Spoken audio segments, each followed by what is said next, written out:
My name is Adrian Nantchev, and this channel is all about helping you become a remarkable entrepreneur. So that's why I started this podcast, to bring you people from around the world, whether entrepreneurs or not, to talk about their experiences, their journey, their story, and why they're doing what they're doing. So please, Tom, I have a returning guest with me. Tom Luongo he's appeared on 2 episodes so far. Pretty cool character. So Tom, please, we were going to discuss preparation and mitigating against the worst. So what do you have to say? What do you think? Well, good morning, Adrian. It's good to be back on the show, and I appreciate the invite to do it again. For those who don't know, I'm in North Florida, so we just went through the biggest scare, I think, in the 15 years that I've been living in the house that we built, my wife and I built back in 2002, 2003, with Hurricane Irma. And it's interesting, as I was thinking about this in the preparation of everything, I was going, and while we were putting up plywood and trying to figure out where we were going to put the goats and all of this stuff, because I have a small hobby farm up here. For those who didn't tune in for the first 2 episodes, what was interesting was I was being able to review why it was so easy for us to make our preparations for Irma. While I was, at the same time as I was kind of looking at it, about a week before the storm hit, Camille and I, my wife, and I sat down. She came upstairs and she said, and she had that look on her face, which was, "Stop working. I need to talk to you." I'm like, "Okay." Stop working. Turned to her, and we had a 15-minute, very short, bloodless 15-minute conversation about how we were going to prep for the hurricane. And because we already kind of knew in our heads that we had 90% of it covered.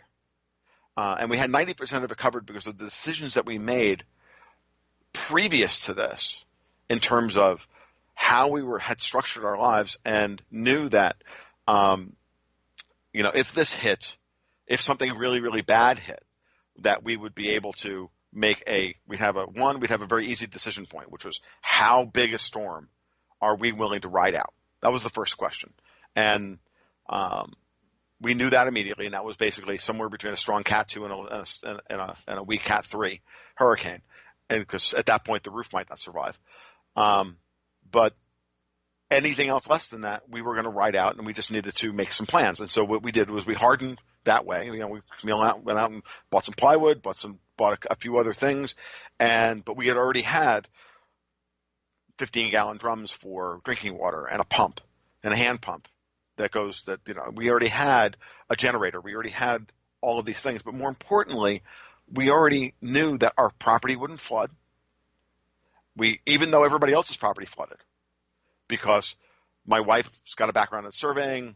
When we bought the house, I worked for the University of Florida Soil and Water Science Department. I was able to go downstairs in the building I worked in and check the USGS soil survey for the property. And I looked at the contour map and I went, Noah himself would have to drive by on the ark and say, "Yo, man, that looks good for my property to flood." As a matter of fact, the town to the south of me, to the south of the Santa Fe River, would flood first because it's lower in elevation than my house is, and everybody around me would be flooded, and possibly even my house would be on an island because there's sinkholes in the middle of my property and whatnot. But the house itself was built on the highest point in the area, so I knew from the beginning that I would, 1, be able to get out to the road, and 2, would have no problem with my house being destroyed. And so that really, when you have made all those little decisions, it makes staring down an unbelievably dangerous situation very calmly.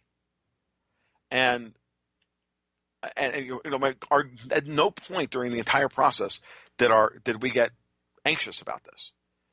And because the early reports were we would probably get maybe a Cat 1, and it was no big deal. When we got to Saturday and the tracks were looking like it was going to hit at Tampa and make a beeline for our house, and we were potentially looking at a Cat 3 hurricane, Camille and I looked at each other and said, "Okay, check Lowe's, see if they've got any plywood.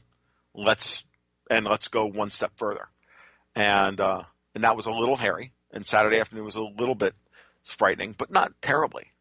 And the way my house is built, I knew that structurally it would survive even if the roof was ruined. It's a post and beam construction, which means I could tear all the walls off the house and rebuild the whole thing because the foundation's in the frame, not in the post and the beams in the framework. It's not in the walls themselves. It's not like balloon structure, which is all one big unit, right? It's the common stick frame house is built that if one part of it fails, the whole thing fails because of the way stick framing, the way the engineering on stick framing works. So we don't have that problem, at all. And we overbuilt the house, and we made a lot of decisions that really made it very easy for us to say, okay, we can ride this out. And we spent money very wisely looking for things on Craigslist that would help us, that would certain things for our goat shelters and just little things that we did over the course of time. And then, of course, on top of everything else, the goats themselves were a burden, right? Leading up to the storm. How are we going to house them? How are we going to keep them from getting wet and possibly getting pneumonia and dying on us? How are we going to? Okay. Once we figured that out, then we also knew that if they survived, we would have milk, we would have eggs from the ducks, we would have sweet potatoes that are in the gardens, and we don't even need the refrigerators at that point. If the generator craps out, we could still eat. And we were stranded for 7 to 10 days, we could still eat. As a matter of fact, we produce enough food that we could support 15 people. So we were never worried about it, other than the potential for the storm to blow the house down. And then and given the way the house is engineered, that would be something close to a Cat 4 or Cat 5, which I wasn't staying through anyway. Get in the car and I'm gone. And we're north enough in Florida that the evacuation wouldn't have been a problem for us, even on Saturday or Sunday afternoon, because the roads were clear by that point. We may have been outrunning the storm, but last I checked, storms move at 15 miles an hour, and my car does 75 to 80, so should be able to outrun the storm. So, and I can't stress it enough how important it is to think in those terms early. And it doesn't matter where you live. It doesn't matter if you don't have to have done what I've done, right? Which is this whole infrastructure. But it's understand that every decision you make is a trade-off, and that you're not going to go running around at the last moment going, oh my God, how am I going to deal with this? And then run around and buy a bunch of water cans and peanut butter and gasoline that you don't need. And freak out. You have to know what you're getting into when you make a decision like, I'm going to live in Florida. I'm going to, and these possibilities always exist. When we decided to build a house, we had already lived here for about 15 years, so we knew that it was pretty much the safest place in Florida from a hurricane because of the topography, where we are, and everything else. And when we were choosing the property, we looked at property in Gilchrist County and in Putnam County and Union County. It was all swampland. And I looked at Camille and I said, I don't want to build a house on stilts, because I would have, right, built a house on, if I had bought, I remember looking at property in Interlaken that was, really pretty, and it would cost us some money to clear the plot of land and everything else. But I would have had to build the house literally on stilts because it was right on the lake's edge. And I didn't want to do that. So, and eventually this property popped up, and we both looked at each other and were, this is the right place for all the reasons that we had, looked at from all the other properties that we had looked at for months on end previous to that. So I'm just curious, with this property, you mentioned it would not flood, and you knew it would flood, and you mentioned the town down the hill would flood first.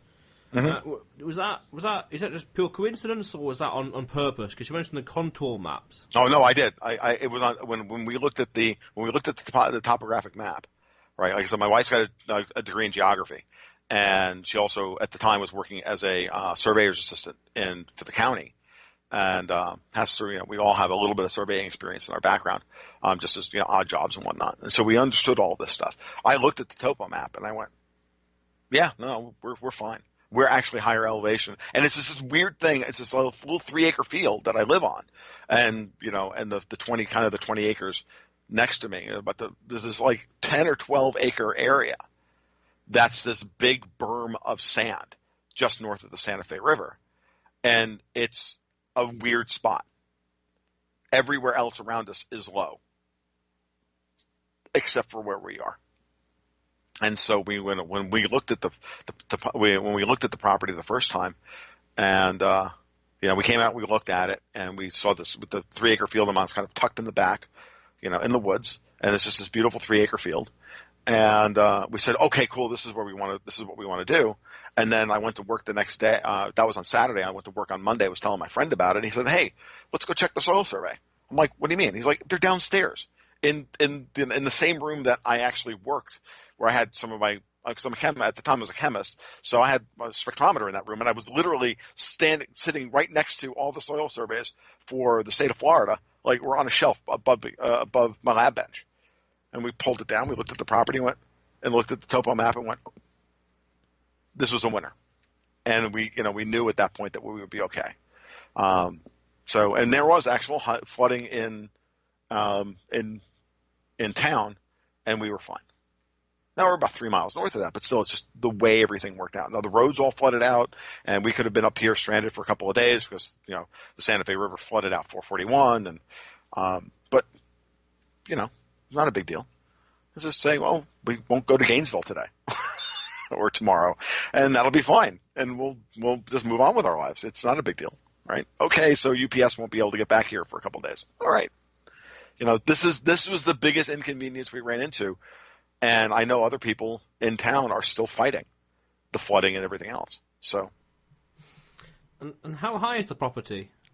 I don't know what the actual elevation is. I think we're a little over 400 feet above sea level, but I know we're about 15 feet higher than everybody else in the area, and that's the big one. And because the rest of there's so much other low lying land above us or around us that we just knew we would be okay. Hmm. So I'm just curious then, you mentioned the plywood and when you had to buy some in preparation. Mm-hmm. Was there a case of price gouging at all? No. Well, we're not allowed in Florida, unfortunately, and I'm not a big fan of anti-price gouging laws because I am a libertarian. I do believe fundamentally that the free market should should set the price, and I don't like that. I mean, I know that we wound up getting it at market price, which was fine. I would have absolutely been willing to pay for 5/8-inch plywood twice the price because I was that worried about it. But you have to understand that anti-price gouging laws create shortages, and they keep capital and equipment from going to the places that need it the most. When you have this is a very important point. Government actually gets tremendously in the way of people dealing with the problem. And I know that I also heard stories of gasoline being $5 a gallon over in Stark, for example, and whether those guys get yelled at by the state of Florida or not is a different story. I don't care.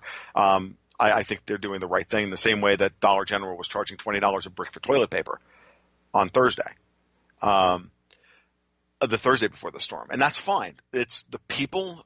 You have to understand that when you keep the price artificially low, okay, then everyone doesn't get the signal that gasoline is in short supply.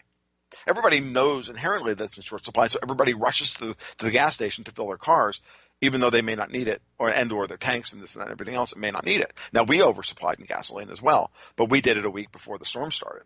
I mean, that was Tuesday before the storm. We had both of our cars filled, and we bought 22 gallons of gasoline for the generator.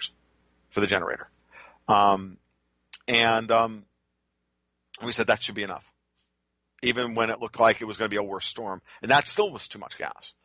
And the point being is that if gas was $4 a gallon, we may have only bought 40 gallons of gasoline, but that other 20 gallons would have gone to somebody else who actually needed it.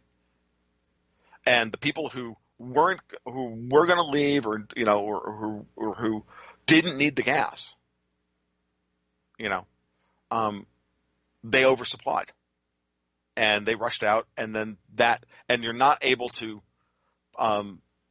distribute based on need to around the community. And gas in the week before the hurricane should have been $5 to $6 a gallon. It would have ensured that there was gasoline available in Orlando and Tarpon Springs and all the way coming up the state for the people evacuating from Miami.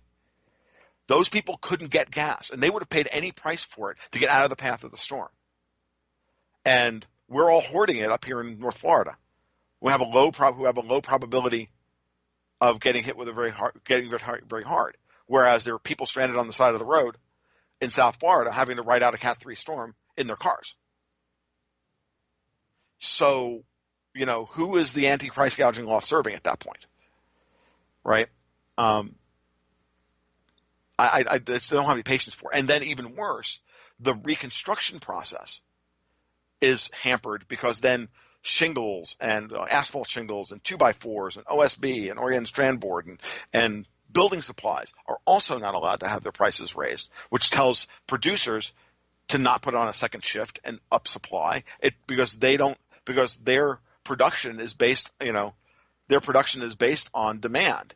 And if they're going to still be getting, for example, $30 a square for shingles, asphalt shingles, they're not going to fire up their, expensive, natural gas fired plant or to their second shift and their second production facility, which is inefficient at 30 and not profitable at $30 a square. But if all of a sudden, shingles for a month are $100 a square, well, then they can do that and we can get our houses rebuilt and we don't have to wait, 6 months for the shingle supply to normalize. This is what happened after Andrew in 1992. Okay, this is what happened.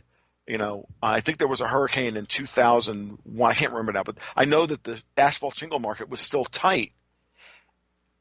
18 months after a major hurricane came through in 2001, and I was still feeling the effects of it when I was trying to build my house in 2003. Okay, the shingle market was still tight because there was still rebuilding happening in other parts of the state.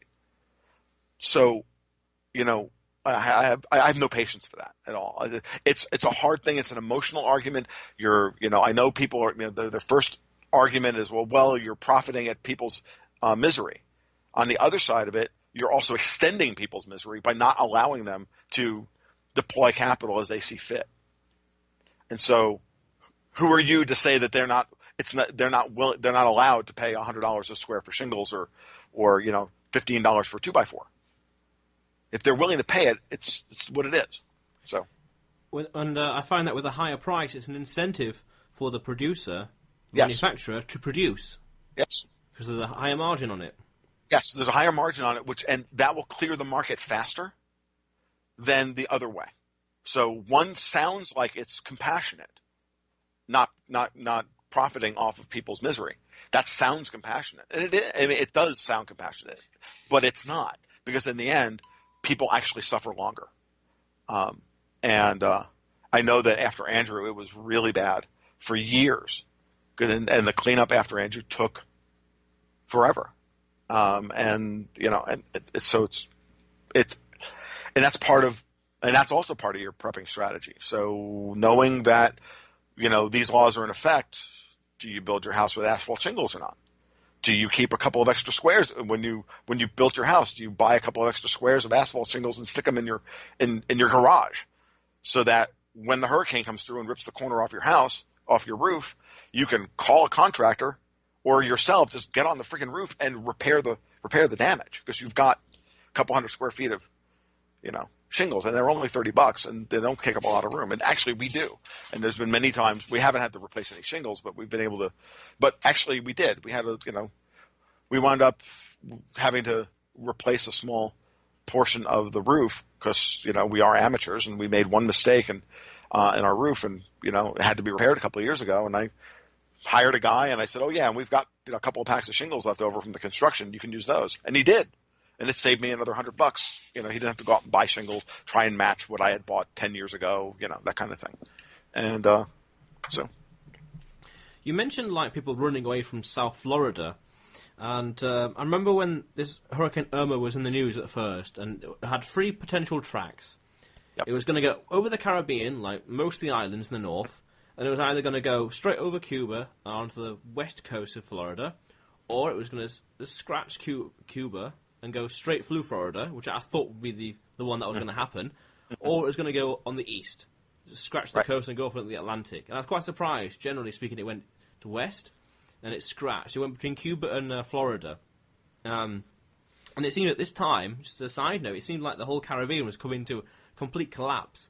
There was Irma, Harvey, Jose, and Max, and this earthquake in South Right. Mexico as well. It was Right. crazy. Yes. It was crazy, and it's funny. We got spared because a low pressure system opened up or formed over Louisiana and sucked the storm west. That's what happened, and that's why the early tracks having it go over Florida straight up the state were wound up being faulty. But things changed. It's a dynamic system. What's interesting is that my wife and daughter are going to Mexico on Tuesday, and first Houston gets hit, and her flight goes from Orlando to Houston to Guadalajara, and so first Houston gets hit, and now we've got flooding in North Florida, and some of the roads are still closed, right? At least they were as of yesterday. I think the rivers have all crested and they're starting to drain. I know the Santa Fe has I can actually drive south on 441 now into town. And I-75 is still open, so it's not so bad. But I was really worried actually for a long time that if the rivers really crested and wiped out all the roads, then supplies would not be able to get into resupply South Florida, because there's only 3 or 4 major arteries and they all go over these rivers. There's I-95, there's 301, there's 27, there's 441, there's I-75. This 47, there's not a lot of roads. 129, there's only like 6 or 7 roads, and they're all going over the same, 3 or 4 rivers with La Cucci, the Santa Fe, the Swanee, and St. John's on the East Coast. And they all got a ton of rain. Actually, Jacksonville got more rain than we did, interestingly enough. So, it's interesting that you prepare for the worst, and then you're mildly, and then you just be mildly relieved when the worst doesn't happen. And this is the same. These are the things I talk about in my financial writing as well. And I use this stuff, and my farm and hurricane prep. I use this as a metaphor for understanding how to deal with big dislocations in markets. And I started writing a newsletter for Newsmax back in 2012, and so kind of in between, almost dead in between the 2008 crisis and what I think is coming in 2018, 2019. And not a big seller at that point in time, but did generate a very loyal following from people who do understand this is how you prepare yourself emotionally so that when the markets go crazy, you know what to do.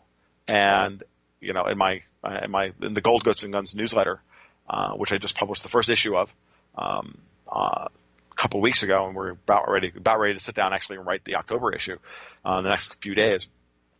I will stress this again. It's a portfolio strategy built on trying to de-stress the markets for you, so that you take not just that you take a long-term buy and hold strategy, because it's not about that. It's about buying fundamentally undervalued companies that provide you a good, solid cash flow, and with strategic hedges against potential disaster. And that, in markets like these that are as cocked up and as screwed up, thanks to central bank intervention as we have, the only thing that makes any sense is the search for yield in a market where yield has been destroyed, right? Bonds are trading at negative rates or near the zero bound, and there's no yield to be found there. Pension funds are underwater because of this. And gold doesn't trade with any kind of yield, but there are a couple of instruments that allow you to get some access to it while still being having access to the gold market, for example, having exposure to it for when the markets go crazy. Gold will go ballistic. So this is the kind of strategy and the kind of lessons that I apply not just to personal life, but then also to the financial markets as well, and how to build wealth, because the decisions you make in your lifestyle affect the amount of capital you have to invest for your future. And so if you make good decisions in your lifestyle, right, and how you spend your money and what you spend your money on, it gives you the opportunity to have capital to invest, and then how best to invest that capital in such a way that you don't have to spend time micromanaging your money. at the same time paying some asset manager who, frankly, doesn't know very much more than you do, because they've been taught all the wrong things. I fundamentally believe that as well, and that's part of the problem with the markets today. So it's part of the problem with a lot of fund. We're starting to see this now. We're seeing guys like Hugh Hendry and other major fund managers having to close their funds down because they can't invest and make money with what they've learned and what they know in a market where the central banks dominate all of the asset valuations, and they just don't know how to deal with that, and they refuse to give in. They refuse to to stop worrying and love the central banks until the moment comes when they when that'll work for as long as that'll work for as long as the central banks can keep it all together, and then the minute it starts to look like they're going to fail, then the whole thing collapses very quickly. And so you have to be hedged for both events, right? You have to have your toe in the door on one end, but then understand that you're going to deal with some kind of major dislocation, catastrophic event, whatever you want to call it. And I mean the term catastrophic in the mathematics sense of the word, something that's more than 3 standard deviations from the mean. And Hurricane Irma could have been that kind of event in your personal life. When you're thinking about when you're structuring your portfolio, you have to have those hedges in place, because honestly, you may lose 15-20%, in this in a major market, in your kind of your blue chip portion of your portfolio, during a major market correction, but you're going to make 500% on your hedges, and they'll offset you. And the big issue is how to figure out what's the right area to have your core portfolio, your core assets in, and then where should you have your hedges. And I think I have that sussed out right for going through the next 3 or 4 years. And it's a different discussion. It's a discussion about the dollar reserve standard and the petrodollar and all these other things that are happening geopolitically. But that's the general portfolio strategy, and I cover all these things on my blog on a regular basis over at tomluongo.me. So you can just search Gold, Goats, and Guns, and you'll find that. So yeah, a lot of cool, interesting concepts right there. You talked about 2018, 2019. Mm-hmm. Firstly, what makes you think so soon, or so late even? But also, yeah, so late from the gold bug's perspective, it's certainly late. But also, speaking of gold, because in preparation for the catastrophe, do you stay liquid in dollar, which is the petrodollar, and Venezuela, big red flag there, or would you fortify, quote unquote, your liquidity in a vehicle such as gold or even Bitcoin? I think that all three of those are you touched on all three asset classes that I consider cash at this point.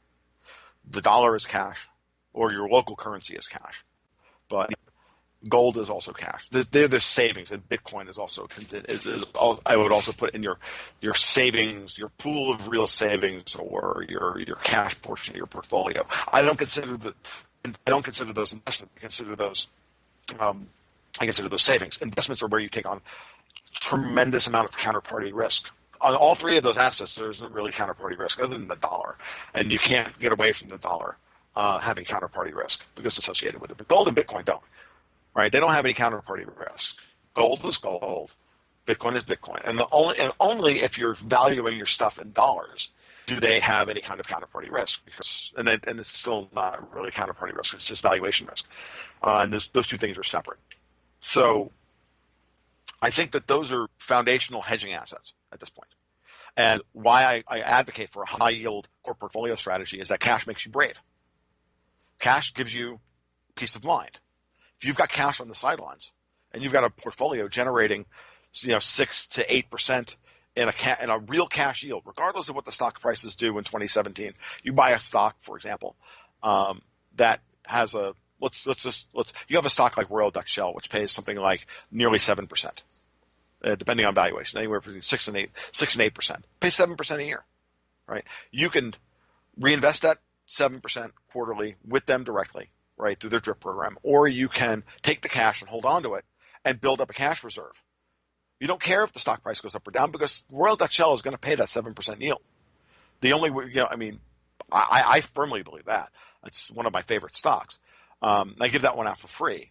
That I think it's the best positioned of all the oil majors, and highly liquid oil majors. But so that pays you 7% a year. So if you put X amount of money into Royal Dutch Shell and you did it 3 years ago, like I first recommended to people, then you're sitting on 10% actual 10% gain in stock price, but you've been generating 7% a year in revenue, in cash, which if you're holding it in an IRA is tax exempt, then you can just sit there with a pile of cash in your portfolio waiting to make other strategic bets. So you can reinvest in RDS, or you could start building a portfolio of small junior mining stocks, right? At, a couple $100 here, a couple $100 there, buying a portfolio of junior mining stocks that for when the gold bear market does end and the bull market starts, they're all going to go ballistic. And now that's 7%. And now you're playing with house money to make five baggers. And if you only if 2 out of 5 work, you still make more money than you would have lost if the other 3 go to zero. And that's how you play that side of the market. And so what I try to do is to give you all of that. And also you could take that cash and hold it in some kind of currency hedge against either the euro going to 70 cents or Bitcoin. You can put some money into Bitcoin and just use it as a hedge against capital flight out of the system, and which is what's happening.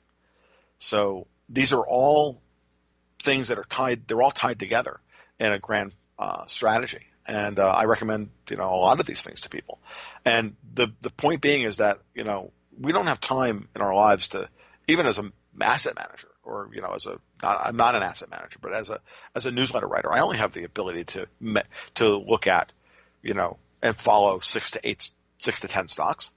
I mean, who has time to look and then keep track of everything else? And in your professional life, that's where your comparative advantage is, right? You don't want to have to watch like a hawk all of your portfolios, all your investments, right? You hand that off to somebody else, to an asset manager or to a newsletter writer, to help you make good decisions so that you can go out and make money as a doctor or a plumber or whatever, and spend more time doing that, where you're going to make can express your comparative advantage while I express mine.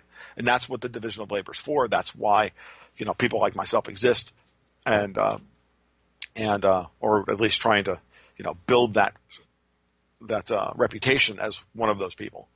So where I spend all of my time doing that, so that you don't have to spend any time at all, and you're de-stressed because you've got a portfolio that has a plan that can execute over time. And it's the only rational way to look at markets and look at investing. I've done I've tried everything else in my life, and the more I look at this particular portfolio strategy, it's very similar to what I ran over at for my newsletter over at Newsmax Resolute Wealth, but it's been refined that much more with Gold, Goats, and Guns, just a little bit more. And because I can interface with my subscribers directly on a daily basis, I can be a little bit more proactive.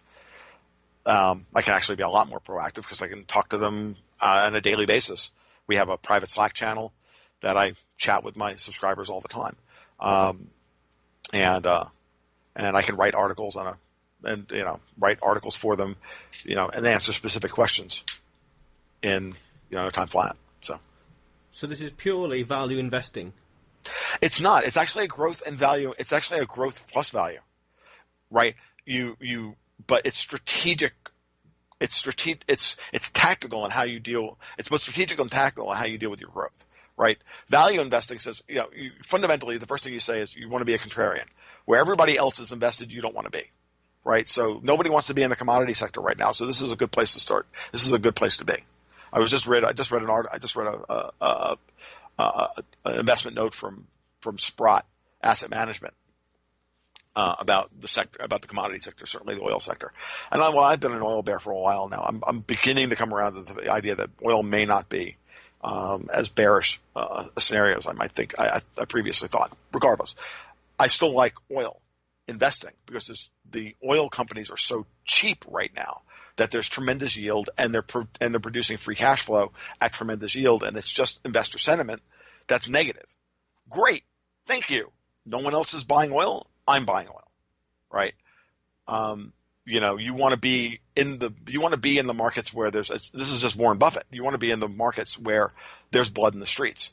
When everybody's selling, you want to be buying. And if you don't have a portfolio strategy that generates you cash, and you're 100% invested and reinvested all the time, then you have no leverage to be able to deploy a large amount of capital on a spike bottom. When the market spasms, and all of a sudden, a stock that was trading at $20 is now trading at $8, but their business hasn't changed, and all of a sudden you can get it for 60% discount. You want to have a couple of $1,000s sitting on the sidelines, be able to go and deploy that immediately, even if all you do is ride it right back up and sell it off, because maybe you're overweight or whatever at that point. It doesn't matter, but you have that opportunity to make a tremendous play because cash makes you brave. It says, I don't need to buy yet. It says so many things. So, but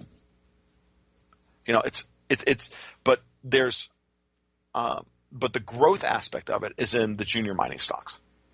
It's in the junior resource stocks or the cryptocurrencies or wherever, in this point, it's the junior, and I consider like the small cryptocurrencies that are being developed now, the low market cap ones that have tremendous potential. I'm going to view them exactly the way you would view junior mining stocks.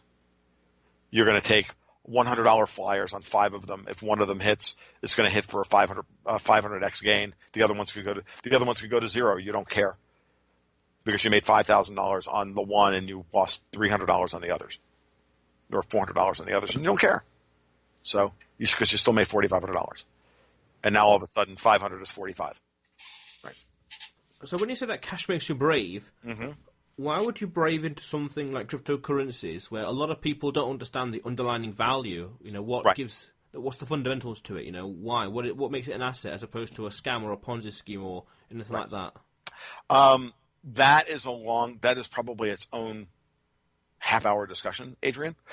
But the short answer is that I've been following Bitcoin since it first went live back in July of 2010. Okay. I am not rich because of it, because I didn't believe in Bitcoin. I just found it curious.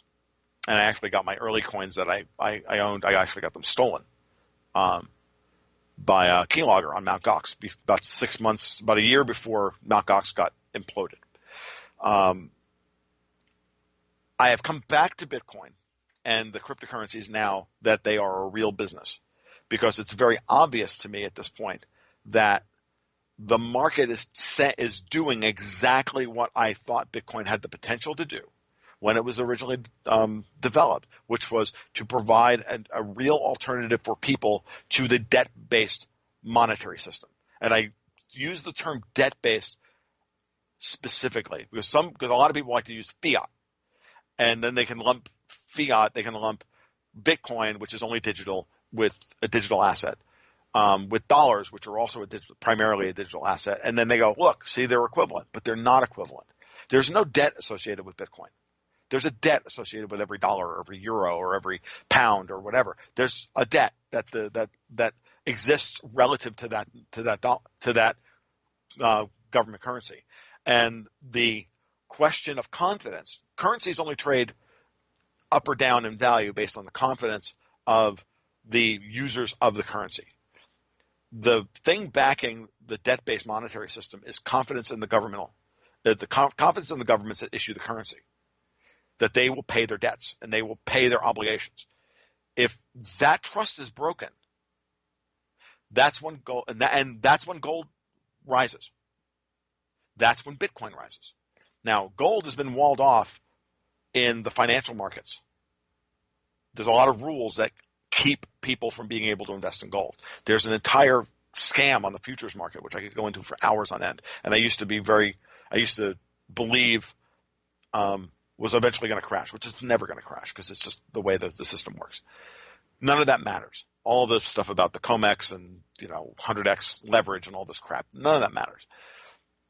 What matters in the gold market is a loss of faith in governmental institutions, because gold is a currency. It trades if you're long dollars, you're short gold, and if you're short gold, and if you're long gold, you're short dollars, right? And just like anything else, Bitcoin is the digital equivalent fundamentally of gold. And it's a very difficult thing to wrap your head around, that encrypted packets of information have value. But when I break it down in those terms, that makes sense, right? If I say to you that what's the difference between the encrypted TCP/IP packet of information that exists in a Bitcoin versus IBM transmitting their supply chain data across an open network in an encrypted fashion? It has value to the people in IBM. It has value to their shareholders that information transmits from one end of the IBM supply chain to the other. Their financial information, or any Apple, Google, doesn't matter what company. They're all using the same networks to transmit encrypted information that is incredibly valuable. Now, on the other hand, there's a lot of encrypted information on the internet that's valueless. People's conversations, their tweets, their this, their that, all that stuff is valueless, or mostly valueless. So the question is, so the fundamental question was always about Bitcoin: can encrypted information packets have value? Yes, they do. Therefore, now it's just a matter of the market assigning a value to it. And the market is assigning a value to it based on supply and demand and the laws of diminishing marginal utility. The only two laws in economics that matter. There are only two laws. All of the nonsense that we talk about every day in markets, it comes down to two things: the supply and demand and the law of diminishing marginal utility. That's what people base all of their economic decisions on. And this is why prepper strategy is this is why a lot of prepper strategy is capital wasting, is malinvestment. Like MREs, for example, it just makes no sense to me. Why? They don't make any sense to me. If you're that worried that there's going to be that we're going to enter into Mad Max territory, then you want to own 15 acres of land and be able to grow your own food, hunt your own food. You want to have real skills, be able to fix your house and do plumbing and do electrical work. You need to be able to have those skills, right? That's real preparation. Having a bunch of MREs in your pantry, that's not preparation. MRE, aren't those meals ready to eat? Yes. So you can buy. To me, that stuff doesn't make any sense. So when I talk to people about those things, I would rather you see. I'm not saying don't have a pantry stocked full of food, but MRE is not the way to go. Have food that you actually eat. If you live in a small apartment, okay, well, dedicate a shelf to coconut milk and canned salmon and peanut butter and all the things, the stuff you can't get during a crisis, the fats, the high fat foods that are hard to store. Those are the things you have to prepare for in a crisis situation. Not rice. Rice will just kill you. Yeah. So you'd prefer to have a river with fishing rods as opposed to loads of fish in the pantry? Yeah, it's not for everybody, right? I understand that it's not for everybody, but it is. What I'm saying is, think about what you're doing and how you're spending your money, because I got news for you. Canned salmon is $2. You can get it on sale $2 for $2 a can. MREs are expensive. They're a prepared meal. They're this, that, and how are you going to heat them up? You're going to boil water. You got to heat them up. You got to boil water. You got to do this. There's infrastructure involved here. Then you have to have a camp stove. Then you have to have this. Then you have to have that. I got news for you. You can open up a can of salmon, and if you're hungry, you're going to eat it. You're not going to do anything to it. It's already salty. You might add some garlic powder to it, and you're going to eat it. Same thing with, you can open a jar of peanut butter and get 400 calories on a spoon. And you should have that in your house at all times. You should have, you can. It's just, there are things that you should have available, to ensure that you make it through. And people underestimate needing salt. It's more important to have salt, or at least foods that have salt in them, because you're out of air conditioning, you're going to sweat a lot more. I mean, it's just all these little basic things. But Bitcoin is a hard thing for people to wrap their head around. Getting back to that point, it's a hard thing for them to wrap their head around, but you have to wrap your head around it because they are the future of the blockchain is the future of monetary transactions, regardless of what Jamie Dimon said earlier in the week. Okay? If Jamie Dimon didn't think that the blockchain and Bitcoin weren't important, why are his traders trading it on European exchanges against his wishes? And why did they try 175 times JP Morgan to patent various blockchain technologies? And then why does he not understand that once you've created a blockchain and you've created tokens within the blockchain, that those tokens don't have value? And how is that any different than the United States government issuing a treasury bond, which the Federal Reserve buys and issues dollars against? And then you're obligating an entire population of people to pay back this debt, which is never going to be repaid. It's otherworldly. It's really just at the end of the day, Jamie Dimon is an asshole and knows exactly what he's doing, and unleashed his traders on the Bitcoin market earlier in this week to buy it at $3,000 a piece because he's talking his book just like every other Wall Street asshole. Now, I'm talking my book today too. Don't get me wrong. I'm not against, I'm not talking my book, but everybody's talking their book. The question is, why are they talking their book? And you know what I mean by talking my book? Just talking, I'm giving you what I think is the right strategy. This is where I'm invested. So I'm obviously trying to influence you to make decisions that will quote unquote will benefit me. I'm talking the phrase "talking your book" is considered is the equivalent of the genetic fallacy. The question is,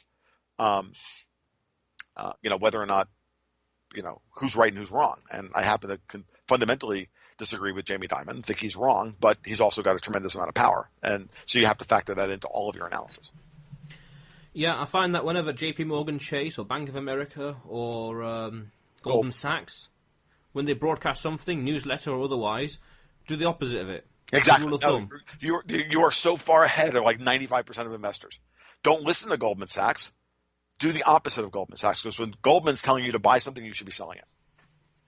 Yeah, and then I saw an article recently on Steemit where Jamie Dimon was caught at the same time as making this announcement. He was caught buying Bitcoin at $3,000. So saying one thing, but then doing something else. Yeah, exactly. And they do this. They do this stuff all the time.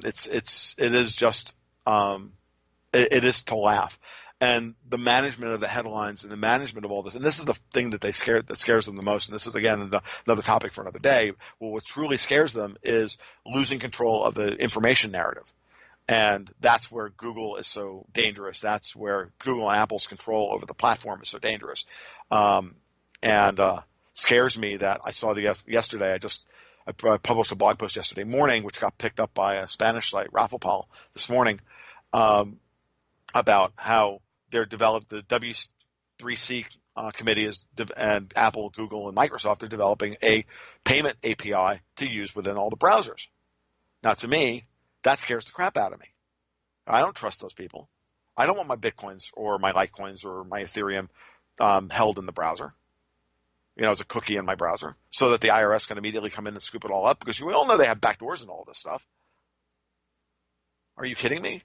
And if this API doesn't have links to allow you to work directly with a hardware wallet, an offsite hardware wallet like a Trezor or a Ledger, and doesn't support any of the anonymous cryptos like Monero, Dash, potentially in the future Steem, right? That all use the ring signature system to keep your transactions anonymous, then you know exactly where they are, because all of these companies are in bed with the NSA and everybody else.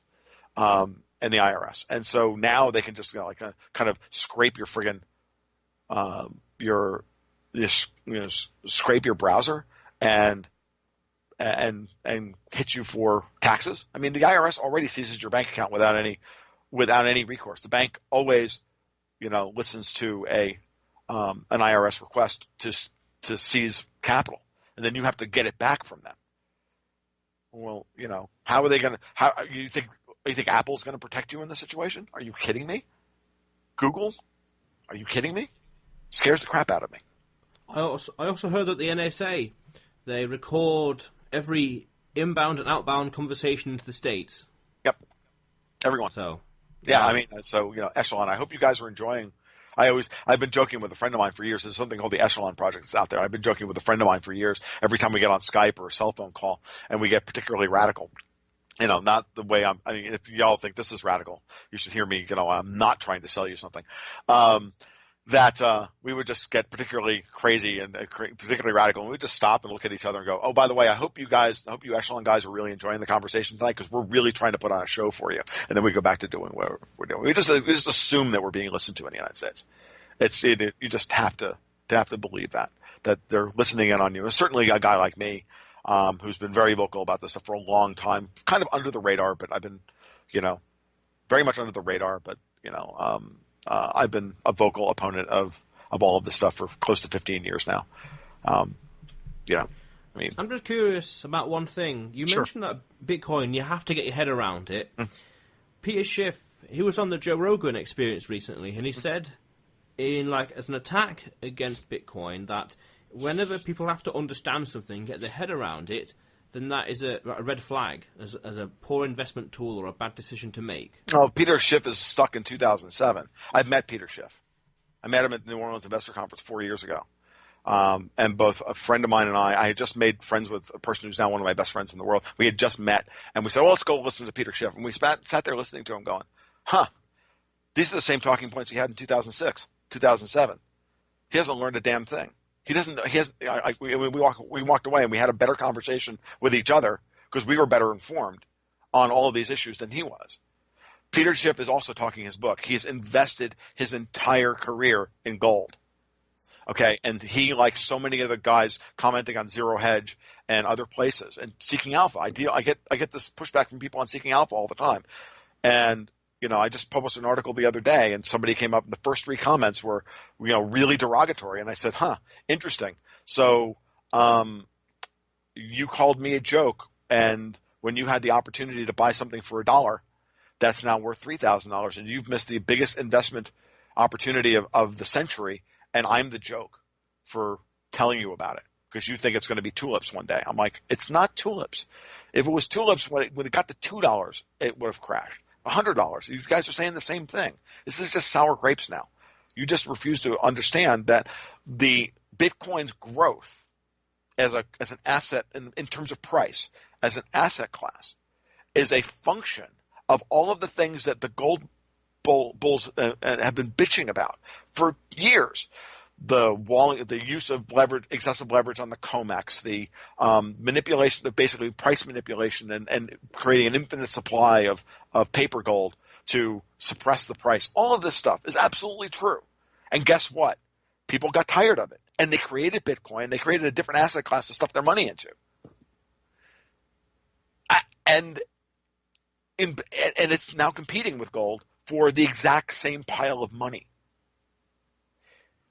Why Bitcoin is trading at $3,500, $3,600, $3,700 an ounce, whatever it is right now, changes moves by $20 every 5 minutes, is a function of capital flight out of the debt-based system globally, both in Europe and in China and in the United States, and the primary, and from what I can suss out at this point, the primary driver for the Bitcoin price right now is people fleeing the euro. Because the political instability in Europe is real. Brexit, the Catalan independence vote next week or in 2 weeks, the German elections, all of this stuff. There's a lot of people that are worried that the euro is not going to survive politically. They're very hip to this, and there should be a very high crossover in the Venn diagram between people who believe that in Europe and people who are exposed to Bitcoin. Right? I mean, it makes sense, right? And so. It doesn't take a lot of money to move the Bitcoin market because it's still a very small market cap. It's only $60 billion, $70 billion market cap. It's not a very big thing. And then you take it one step further and say the way the IRS has declared and a lot of other countries have declared that Bitcoin is property, which means that every transaction requires a capital gains tax to be filed. That just means that all these newly minted Bitcoin multimillionaires have no way to bring their money back into the dollar-based system to buy anything. Because not only do they have to buy something, but then they have to pay 20% capital gains tax or 28% capital gains tax on windfall profits on the transaction, because the IRS will come after them for that one. They go and buy a yacht with their Bitcoins in dollars, the IRS will come after them for that.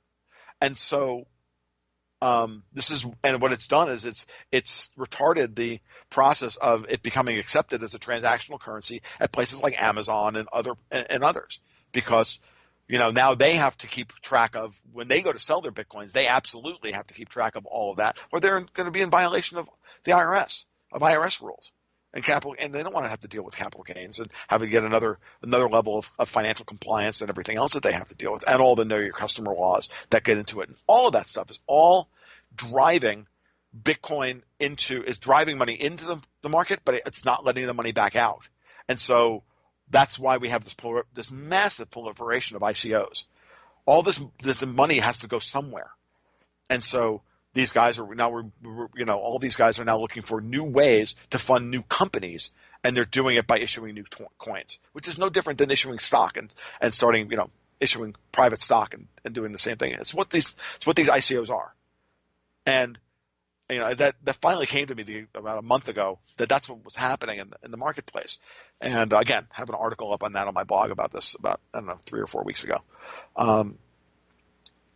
That particular insight is very important because there's a bill on the floor of Congress right now that would exempt transactions under $600 from capital gains tax in cryptocurrencies, and so that would open up that market. That would allow some free movement back and forth between the crypto space and the dollar space, which would be great. It means that these people can now pay their electric bill, because they can cash in their Bitcoins and pay their electric bills with their profits. And now they can actually start creating a real transactional system. And on the heels of the announcement by WC3 and Apple and Google that they're building an API, that's a tell to me that this is the legitimization of the Bitcoin market is now going to happen. That bill is going to pass through Congress, and because now they want the dollars to come back from the Bitcoin market back into the economy. They need it to come back in the economy because it's killing money velocity and it's starving the middle class of dollars now. But I also think it's another layer of a way of Trojan horsing a whole bunch of new levels of control and IRS control over the markets. I think that's also part of the system as well. That's what they're trying to do. I may be wrong about this, but I've rarely been wrong about this stuff in the past. So I think that this is a big deal. So. Yeah, give them an inch, take a mile. They will. Yeah, no, they will. As no matter what happens, what they'll try and do is if they lose one battle, they'll just shift the battlefield somewhere else. If this is not working, then they'll intervene somewhere else. If that intervention isn't working, it creates this unintended consequence. Then we'll shift it to this. And when they've bound down the market as hard as they can, which they've done in the cryptocurrency market in the last 3 weeks, going after all the exchanges, declaring ICOs illegal in China, shutting down all the exchanges, that kind of thing. Jamie Dimon making his boneheaded statement the other day. That was a coordinated attempt to crack the price of Bitcoin back down to $1,000. It didn't work. This law on capital gains, I didn't know about this, the IRS. Yeah, it's an IRS rule from 2014. Oh, right. And you said that it's them just trying to reframe the game because they've lost the battle, so they just go somewhere else. I think so. Yeah. So now that if Google and Apple and Microsoft build a payment API, which will allow you to just use your cryptos to facilitate payment, just like you would Visa or anything else. I mean, seriously, why would they allow this to happen unless they were coming up with another way to get control of it by now logging all the transactions that go through your browser? Because currently all those transactions go through these offsite exchanges. They go through all these other places that they don't have any control over. They happen on the Bitcoin network and on the Litecoin network and whatnot, and the Ethereum network, without them they have to go and do the forensic work through the blockchain, as opposed to having Apple, Google, and Microsoft scoop up all the data for them and then just hand it to them all in a nice package that they already have hooks into all those APIs anyway. I mean, they already have all that information. It's already formatted in the form that they want and everything else. And Apple, Google, and Microsoft are absolutely, part of that control system. I mean, they just are. Some willingly and some unwillingly. Google is absolutely willingly. They're absolutely a partner in the United States government. I don't know about Microsoft at this point. I would think that they used to be. I wouldn't put Microsoft in that camp today, but again, that's just me vamping. It's just a feeling. I have no proof of this whatsoever. This is just me, basically talking out my ass. Apple, I fundamentally believe has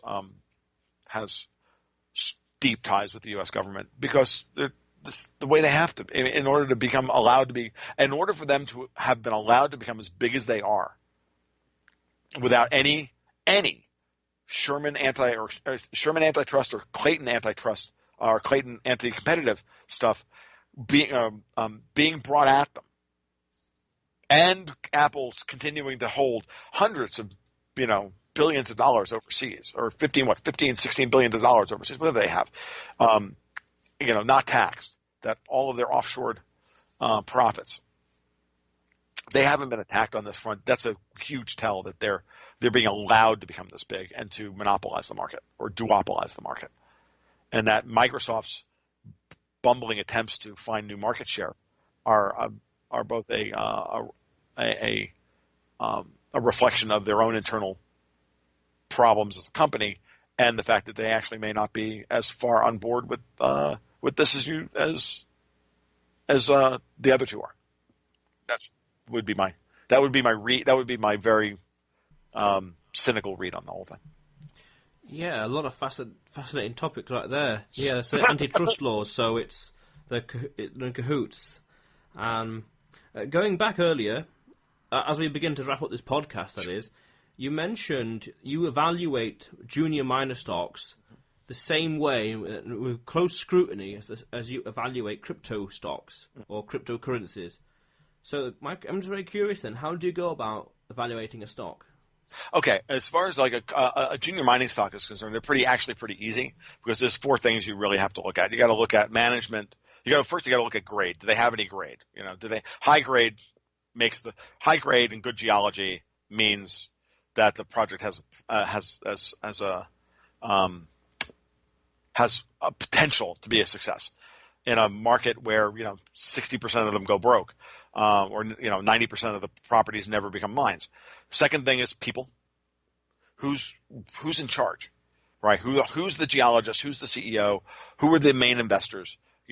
Because it's a very small community, and the best ones always seem to be attached to the best projects. So if you got the right people with grade and in the right location, and that's where political jurisdiction and mining and political jurisdiction is important. The United States or Nevada is still the best place to mine for gold in the world. Mexico is still one of the best places to mine for silver. Peru is still one of the best places to mine for copper. If someone's got a great grade gold deposit in, Congo, that changes everything. I'm not going in there for an open pit mine with 1 to 2 grams of gold. I'm going in there for a high grade 20 gram per ton or 30 gram per ton gold strike. And even then, I'm still not going to the Congo. I can go to Alaska for that, because there's stuff in the Yukon that's that good. So, or in Canada for that, and in the Yukon that's that good. So, that's what you have to do there. In the terms of the cryptos, it's going to be, I can't use the same analogies, and I'm just starting to form my ideas around this in terms of how to evaluate new cryptos. I don't have a strategic plan for this at this point. What I can say is I'm going to treat them with the same skepticism and the same investment strategy, which is I'm not going to consider them core assets. I'm going to consider them speculative bets, okay, that you don't use core assets for, okay? And then from there, I'm going to look at the ones that I feel have the most potential from creating a marketplace need, and that I feel is underserved in the crypto market, right? So it's going to be, at this point, it's a lot of the platform stocks. It's a lot of the platform companies. So, I really like Ethereum from a fundamental perspective because Ethereum is the first platform driven, you can build a platform of applications on top of Ethereum. Whether or not Ethereum is going to be capable, I don't believe that Ethereum on its own is going to be capable of doing of running the world. I think that you're going to need 6 or 7 or even maybe as many as 10 of these platform style, simply because of transaction density and everything else. And when you start to think about the level of transaction density needed by Visa or Facebook, it's staggering where each of the individual cryptos are lacking, right? And this is where platforms like Steam and BitShares and I think EOS are very interesting. And adding Lightning Network capability to Litecoin becomes very interesting. But at the end of the day, those are still not distributed app platforms. Those are currency platforms. And there's going to be a tremendous bifurcation in the market between proof of stake versus proof of work and all of that stuff. So there's a lot going on in that space. I'm still just wrapping my head around all of it. I'm not going to, I don't purport to be a complete expert in this, but I do think that, there's going to be some really good opportunities in that space over the course of the next year. And, if you come up with, 4 or 5 picks over the course of a year and 1 or 2 of them are good, it's all you really need from people. And, and as an asset and as a newsletter writer and as a investment guru or whatever you want to call this, newsletter editor, that as long as you're upfront and you're honest with people that look, and as long as you own your both your triumphs and your failures, you should do reasonably well. You're not going to. No one expects you to be right 100% of the time. If you can be right 60 to 70% of the time, you're good. I mean, the business model as an entrepreneur, the business model actually makes a lot of sense. You charge people $10 to $12 a month for an investment newsletter. If you give them one good pick a year, that makes them some money. And on balance, if you make them some money, and they only read your newsletter and go, yeah, I like that pick, and I'll buy that one, and that one makes the money, it's worth the price of admission. And then if you tell them a great story every month and you keep them involved, and that's why I don't just talk about the stocks, I also talk about the geopolitics and how that fits into everything. So you try and give people a big picture from not just the investment community perspective, but from the political perspective as well, to say, this is where we're going, this is how you can, and these are some ideas for stocks that you can invest in, and here's your portfolio strategy, and here's a model portfolio strategy that supports that idea. You may disagree with me about half of the stocks in my portfolio. That's your prerogative. You're the one. It's your money. But if you agree with the idea, then we can do business for the foreseeable future. So that's the goal. That's the hope, and that's the goal. I know that's the way that business works. Where I think that business model is still stuck in the past is that, it's still this, you've got to get, as the newsletter writer now, you really got to get invested directly with your people. You can't just write, you can't just, do blast emails and kind of shout marketing, the classic shout marketing stuff, and grab a whole bunch of people and then lose 60% of them a year. And I just think that business model is silly. I think it's capital. I think it's a big waste of capital as opposed to just building a good organic business by connecting directly with people, getting them to trust you, and then letting them put their money on the table for you. And then you'll drive higher retention rates, a slower growth rate, but higher retention rates, which is what you want. So that you build a community, and all the people in the community are now become friends. They're all like-minded. They all can help and reinforce each other on a regular basis, and that's part of my strategy. Yeah, sounds fascinating. One other very quick question, briefly. Sure. This act you mentioned going through the Congress on the floor, the $600 of the capital gains, tax-free. Right. What is that bill called? I don't know. It's called the Cryptocurrency Tax Liberation Act or something like that. I don't remember. I've got a blog post up called oh God, let me see if I can find the blog post real quick for you. I know it's in here somewhere. Crypto. Hold on for just a second. It's not that one. It's that one. Not that one. It's tax exemption for Bitcoin purchases. The Cryptocurrency Tax Fairness Act. I don't think it's been given a label, an HR label number yet. It's still in draft, or it's still been moving through committee. There's been no talk about it since it was first introduced on like September 7th, September 8th. It was on CoinDesk. I found it there and then blogged about it. Okay. All right. So as we wrap up this podcast, I have started a tradition with the guests where I ask them a question that the next guest has to answer. Oh, okay. So the previous guest is Ron Valderrama from Texas. Okay. And he asks you, what is the first thing you learned as an entrepreneur? The first thing I learned as an entrepreneur, because the first truly entrepreneurial thing I did was build my house. The first thing I learned was the first thing I learned was there's a lot more moving parts than I thought there were. And being in charge of a project is really difficult, to not only be the CEO, be the guy in charge. In fact, I had to be the CEO. I was the one managing money. I was the one with the plan, but then also be the labor at the same time. Bootstrapping a business like that, and I consider my house not a business, but it's still a similar process. That was almost too much to bear, and that gathering your resources early on and getting as much help as you could in building the process and building the business and completing the project was absolutely key. If I didn't have great people around me to help me make decisions, my house would have never gotten built.